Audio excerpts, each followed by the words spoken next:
الشیطان الرجیم بسم اللہ الرحمن الرحیم۔ روحیت علاج کے سلسلے میں کافی ملک میں ہنگامہ مچا ہوا ہے، اور یہ مشہور کیا جا رہا ہے کہ آیت العظمہ سید علی سیستانی مدظ اللہ کا کوئی فتویٰ آیا ہے کہ ہندوستان میں عید ہے، تو ایسا کوئی فتویٰ ان کا نہیں ہے، اور یہ بالکل غلط مشہور کیا جا رہا ہے۔ اور ان کا جو فتویٰ آیا ہے، فتویٰ بھی نہیں ہے بلکہ ان کا اعلان ہے خالی، اور اس میں اعلان ان کا یہ ہے عربی میں، جس پہ انہوں نے فرمایا ہے کہ صرف عراق اور منطقہ عراق میں جو ہے عید ثابت ہے، اس کے علاوہ کسی اور ملک کا کوئی نام انہوں نے اپنے اعلان میں نہیں دیا، فتویٰ نہیں ہے، اعلان میں نہیں دیا ہے۔ لیکن یہاں کچھ حضرات جو اپنے کو وکیل بتاتے ہیں، انہی نے کہا کہ صاحب وہ جو ہے میری گفتگو ہو گئی ہے اور میرے پاس ثبوت موجود ہے کہ ہندوستان میں شامل ہے، جس میں احمد علی عابدی صاحب قبلہ ہیں، اسے کئی مرتبہ لوگوں نے یہاں سے بھی فون کیا گیا کہ آپ پاس جو تحریری ثبوت ہے آپ کو پیش کریں تاکہ ہم عوام کے سامنے دکھائیں، لیکن انہوں نے کوئی تحریری ثبوت پیش نہیں کیا، صرف زبانی طور پر کہہ رہے ہیں کہ سیستانی صاحب نے ہندوستان کو بھی شامل کیا، لیکن کہیں بھی آیت اللہ سیستانی نے کہیں بھی ہندوستان کو شامل نہیں کیا ہے۔ اور دوسری بات جو اہم ہے کہ میرے پاس یہ توضیح المسائل آیت العظمہ سید علی سیستانی کی موجود ہے، یہ اردو میں ہے، انگلش والے میں دکھا دوں گا، یہ اردو میں ہے، اس کا صفحہ ہے صفحہ نمبر 257، صفحہ نمبر 257، صفحہ نمبر 257۔ اس میں انہوں نے طریقے لکھے ہیں کہ کن کن طریقوں سے چاند ثابت ہوتا ہے، رؤیت ہلال ثابت ہوتی ہے۔ تو اس میں ایک جہاں وہ تحریر فرماتے ہیں کہ لکھا ہے کہ کہاں حاکم شرع کے حکم سے، مسئلہ نمبر 1740 ہے، مسئلہ نمبر 1740 ہے، حاکم شرع کے حکم سے مہینے کی پہلی تاریخ ثابت نہیں ہوتی۔ حاکم شرع کے حکم سے یعنی مرجع کے حکم سے، مجتہد کے حکم سے مہینے کی پہلی تاریخ ثابت نہیں ہوتی، یعنی چاند کا اعلان ان کے کہنے سے ثابت نہیں ہوگا، یہ ان کا یہ فتویٰ ہے، کیونکہ توحید المسائل میں ہے، اس کو فتویٰ ہم کہیں گے۔ وہ اعلان جو ہے وہ فتویٰ نہیں ہے، یہ فتویٰ ہے کہ انہوں نے خود فرمایا ہے کہ میرے اعلان سے چاند ثابت نہیں ہوتا۔ تو جب خود مرجع کہہ رہا ہے کہ میرے اعلان سے چاند ثابت نہیں ہوتا، تو کسی دفتری کے اعلان سے چاند کیسے ثابت ہو جائے گا؟ کسی دفتر والے کے اعلان سے چاند کیسے ثابت ہو جائے گا؟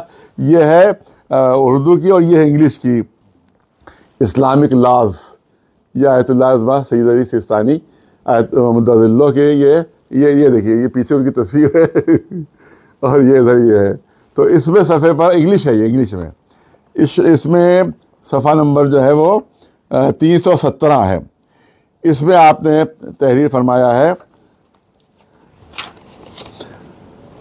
316 ہے، صفحہ نمبر 316 ہے، the first day of any month will not be proved by the verdict of a مجتہد۔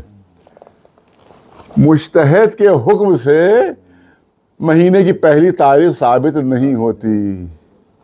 مہینے کی پہلی تاریخ، جب عام مہینوں کی پہلی تاریخ ثابت نہیں ہوتی تو اس کا مطلب ہے کہ عید کی بھی پہلی تاریخ مجتہد کے، حاکم شرع کے، مرجع کے حکم سے ثابت نہیں ہوتی۔ اس میں یہ ہے کہ خود دیکھے یا دو آدمی گواہ دیں، عادل گواہ ہوں، یہ چاروں بتائیں۔ ہاں، یہ اس میں ہم بتا دیتے ہیں، مہینے کی پہلی تاریخ مندرجہ ذیل چیزوں سے ثابت ہوتی ہے۔ وہ لکھ رہے ہیں آیت اللہ عظمہ سیستانی مدظ اللہ لکھ رہے ہیں کہ مہینے کی پہلی تاریخ مندرجہ ذیل 4 طریقوں سے ثابت ہوتی ہے۔ خود انسان خود چاند دیکھے، نمبر 1۔ نمبر 2، ایک ایسا گروہ جس کے کہنے پر یقینی اطمینان ہو جائے، یہ کہے کہ ہم نے چاند دیکھا ہے، اور اس طرح ہر وہ چیز جس کی بدولت یقینی اطمینان ہو جائے کہ چاند ہوا ہے، مثلا 10-15 لوگ جو ہیں وہ آ کر کہہ دیں کہ ہاں چاند ہوا ہے، اور ان کو یقین ہو ان پر کہ جھوٹ نہیں بولتے ہیں، تو ہم سمجھ لیں گے چاند ہوا ہے۔ اسی طرح 2 عادل مرد کہیں کہ ہم نے رات کو چاند دیکھا ہے، لیکن اگر وہ چاند کے الگ الگ اوصاف بیان کرے تو تاریخ ثابت نہیں ہوئی، کوئی کہے کہ ٹیڑھا تھا، تو کوئی کہے سیدھا تھا، تو کوئی کہے کچھ کہے، تو پھر وہ غلط ہو جائے گی، سب کی گواہی رد ہو جائے گی، سب کی گواہی رد ہو جائے گی۔ تو لیکن 2 عادل آدمیوں کے علاوہ کوئی دوسرا چاند دیکھنا تھا، اگر لوگ دیکھیں، 2 آدمی آئے کہ ہم نے دیکھا اور 2 آدمی دوسرے عادل آئے کہ ہم نے نہیں دیکھا، تو وہ ختم ہو جائے گا، پچھلی گواہی ختم ہو جائے گی۔ اگر 2 عادل کر کہہ دیں کہ ہم نے نہیں دیکھا، نہیں ہوا چاند، تو وہ عدالت ختم ہو جائے گی۔ تو ہاں اس کا ایسے ہے کہ 2 عادل گواہی سے بھی مہینے کی پہلی تاریخ ثابت نہیں ہوگی اگر اس کے مخالف گواہ بھی کھڑے ہو گئے. اسی طرح سے اگر شعبان کی پہلی تاریخ سے 30 دن گزر جائیں تب ماہ مبارک رمضان کی پہلی تاریخ ثابت ہو جائے گی, اور رمضان مبارک کی پہلی تاریخ سے 30 دن گزر جائیں تب وہ شوال کی پہلی تاریخ ثابت ہوگی. اس کے بعد اب کل 30 دن گزریں گے. وہ اس کا مطلب ہے کہ اس لحاظ سے, اس فتوے کے لحاظ سے پرسوں عید ہونا چاہیے. اگر چاند نہ دکھائے تب, اگر چاند دکھائی دے گا 29 کا تو پھر وہ کل عید رہے گی. منجموں کی پیشین گوئی سے مہینے کی پہلی تاریخ ثابت نہیں ہوتی, یا اگر یقین و اطمینان ہو جائے تب جو انسان جو اس پر عمل کر سکتا ہے. حاکم شرع کے حکم سے مہینے کی پہلی تاریخ ثابت نہیں ہوتی, یہ وہ تحریر فرما رہے ہیں. تو اب سوال یہ ہوتا ہے کہ جب خود حاکم شرع کے حکم سے ثابت نہیں ہوتی تو جو ہندوستان میں بیٹھا ان کا نمائندہ ہے اس کے حکم سے کیسے تاریخ ثابت ہو جائے گی. لہٰذا ہم لوگ ہمیشہ بہار کو بنیاد بنایا ہم نے, اور جب بہار کو بنیاد بنایا تو بہار تمام علماء کا ہمارے پاس آ گیا ہے کہ وہاں چاند نہیں ہوا, نہیں دیکھا گیا. لہٰذا چاند کیونکہ ثابت نہیں ہے ہندوستان میں, لہٰذا پرسوں 11 ہی کو انشاءاللہ عید منائی جائے گی.